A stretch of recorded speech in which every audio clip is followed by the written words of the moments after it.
Music in video games isn't supposed to be noticed. This is the general consensus for recent video game soundtracks.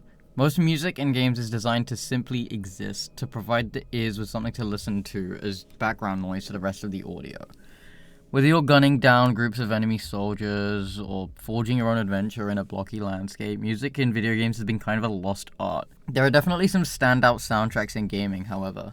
Minecraft, Super Mario Bros., and Sonic the Hedgehog are just a few of the iconic soundtracks in gaming. Doom, however, has one of the most iconic soundtracks in any video game series to date. Sure, the main theme of Super Mario Bros. Is iconic in and of itself, but that first riff from the start of the first stage in Doom is instantly recognizable to an entire generation, not to mention the impact it had on the player itself. Generic fast-paced guitar loops have been plaguing action games for decades, and Doom was the game to both start and end this trend. From the classic MIDI covers of the original 1993 Doom to the monstrous riffs of the latest installment in the series, Doom's music is one of the greatest soundtracks for any game ever.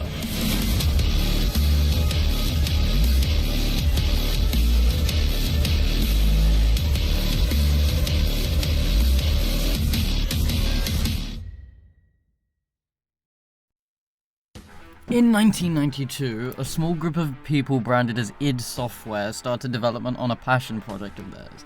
Adrian Carmack, John Carmack, Tom Hall, and John Romero were about to breathe life into PC gaming. Using their Dungeons & Dragons campaigns as inspiration for a game, they had plenty of material to work with. Blending satanic imagery, sci-fi machinery, and Lovecraftian horror together with a grizzled space marine and a truckload of weaponry gave you Doom. After a relatively short time in development, the game was complete and released to the public to critical acclaim. The game was revolutionary, literally pioneering an entire genre to come and raising a generation in the process. The one thing people often overlook in most iconic games is the music. This is something I believe made Doom so special.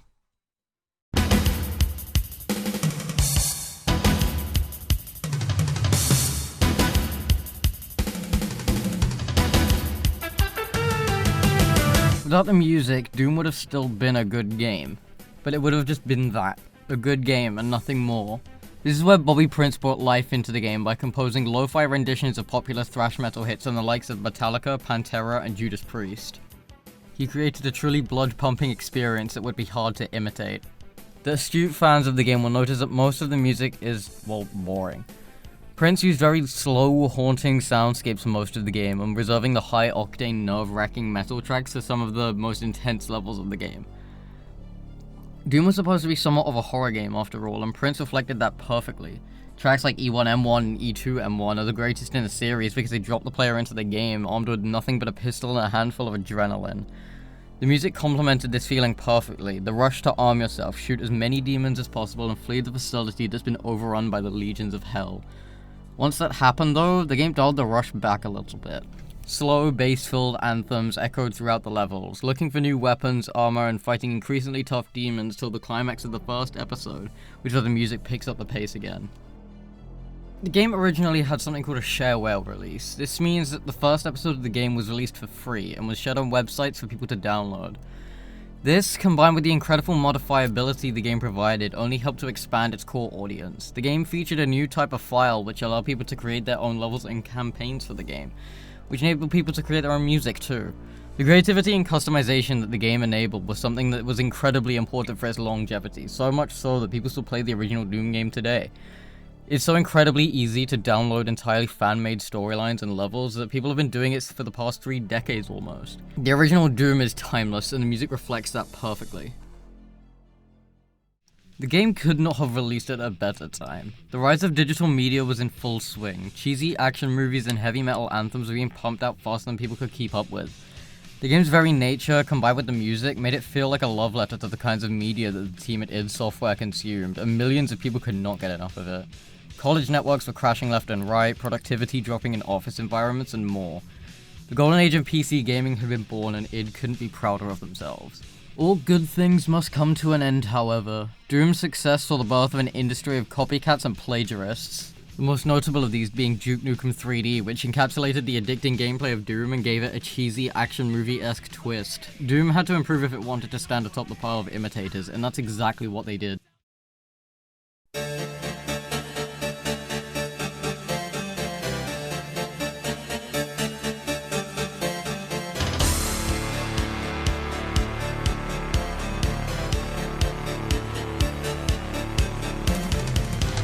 Doom 2 was Doom but bigger and better, in the words of the lead developer. The gameplay improved, new enemy types were added, and most importantly, the music was used to roughly the same effect. The main difference between Doom and Doom 2 was the use of the wide variety of demons.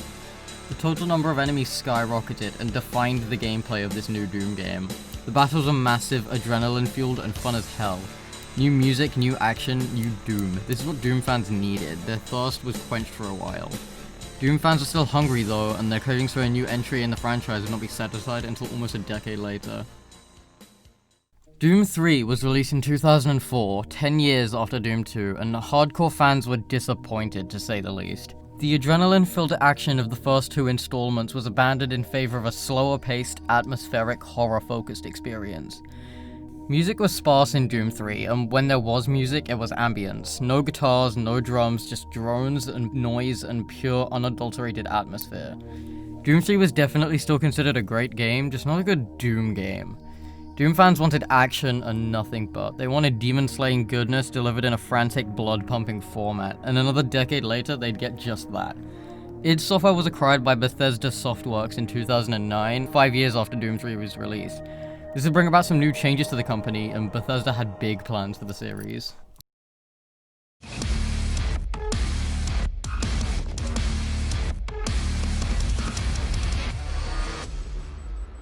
Instead of getting a Doom 4, the simply titled Doom, commonly referred to as Doom 2016 to avoid confusion, took the gaming world by storm. This is what fans wanted and more. The game was fast, frantic, violent, and everyone loved it. But the best part of this undoubtedly was Bethesda's choice to have the legendary video game composer Mick Gordon as the lead composer for the game. Mick was tasked with reviving Doom, a daunting task and an even more daunting brief. Mick was to create a soundtrack without using any guitars. That was too cliche at the time. Mick then went on to create a primitive version of the single instrument that would be used for the majority of this new Doom soundtrack. It was simple, but he was definitely on the right track. A sub-bass with some white noise over the top, distorted. There's the sub. It was simple, gritty, and most of all unique. It was something that hadn't been heard before, and he knew he was onto something. He developed this further, creating an absolutely demonic, distorted bass sound that would be used as the primary instrument for most of the game. The previously mentioned bass, with a distorted feedback loop that can be altered to his liking.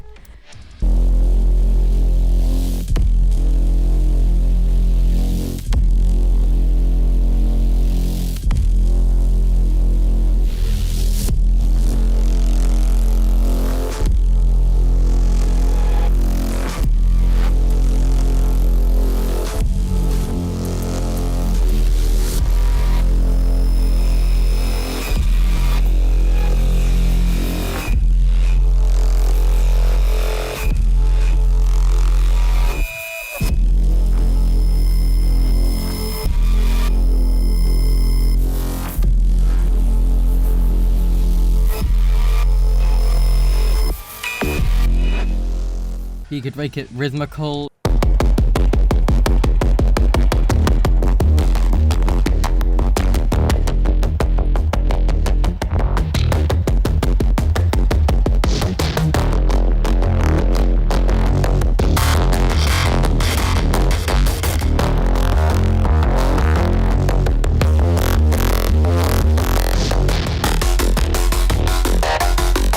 Use it like a lead.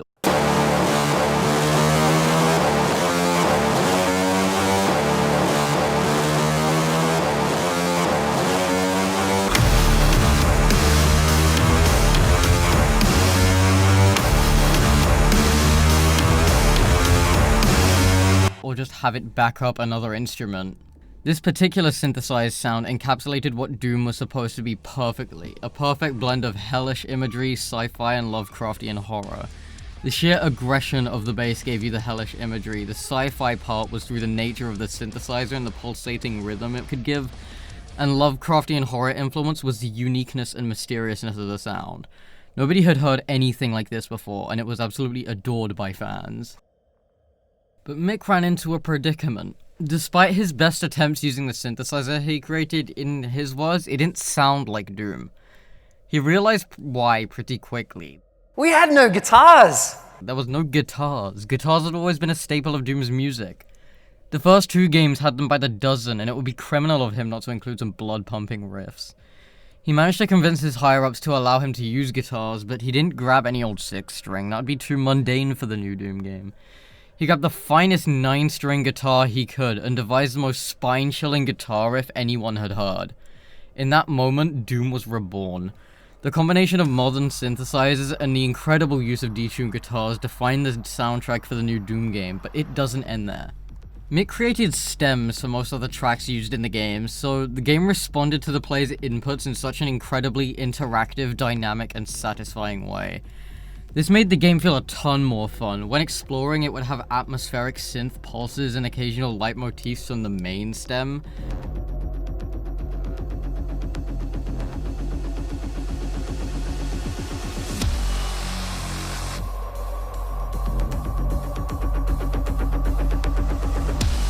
When in combat, the music would explode in a supernova of sheer aggression. Drums, guitars, synths would be blasting all at once, combined with the quick, intense gameplay and the sheer, unadulterated power that you feel when playing. The game delivers a dopamine hit that very few games manage to provide.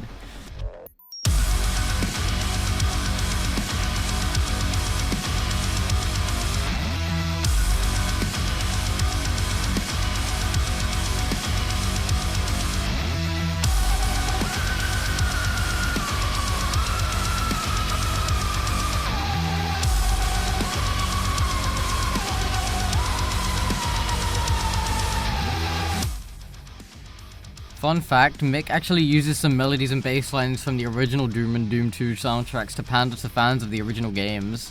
Riffs from the classic E1M1 and E1M2 tracks all make appearances in the new game. Hearing them for the first time made me realize just how much passion went into the soundtrack for this game. Mick truly knew how to deliver. Needless to say, Doom fans were incredibly happy with the result, but Bethesda, id, and Mick weren't done with Doom just yet. 4 years later, we got Doom Eternal.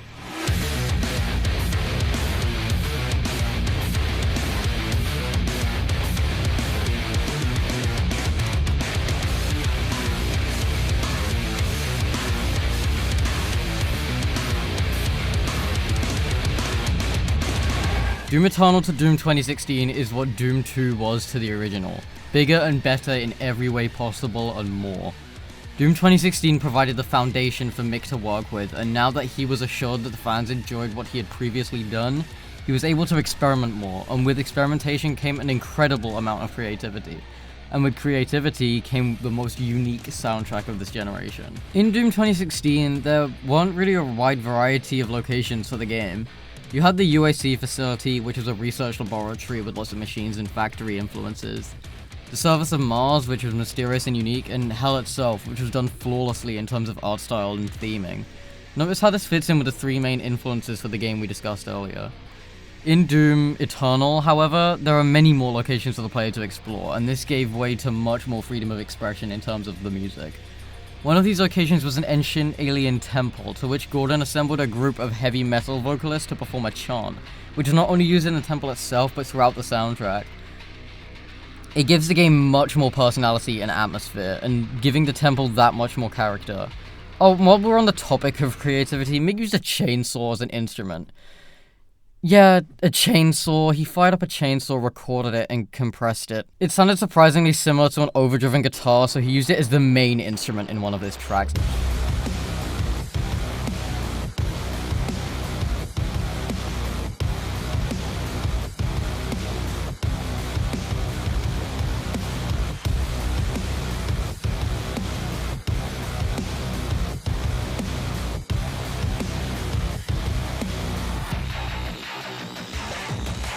He did the same thing with a lawnmower, and nobody noticed until he said so at a conference. Speaking of guitars, they made a return.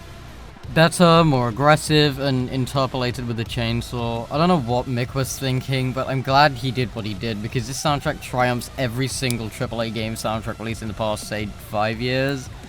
Unfortunately, circumstances surrounding the release of the official Collector's Edition soundtrack led to a public falling out between Mick and Bethesda, and it's unlikely that they'll work together again.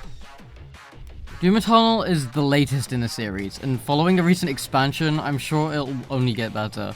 Along with the music, I hope. Doom has always innovated, and I'm sure it will continue to innovate for much longer. The blend of gameplay, music, and sound effects in Doom create an experience like no other in gaming. It really is a work of art, being able to convey this much feeling through a game. Though instead of empathy towards a specific character or being touched by the storyline, Doom cuts to the point. Doom is about making you feel really, really powerful. Hacking up demons with a chainsaw and punching holes through them with a double-barreled shotgun makes you feel like, for lack of a better word, a god. No other game has managed to do that to me, even if you took away the music. The sheer aggression that this game enables is almost therapeutic. Being a megalomaniac has never been this much fun.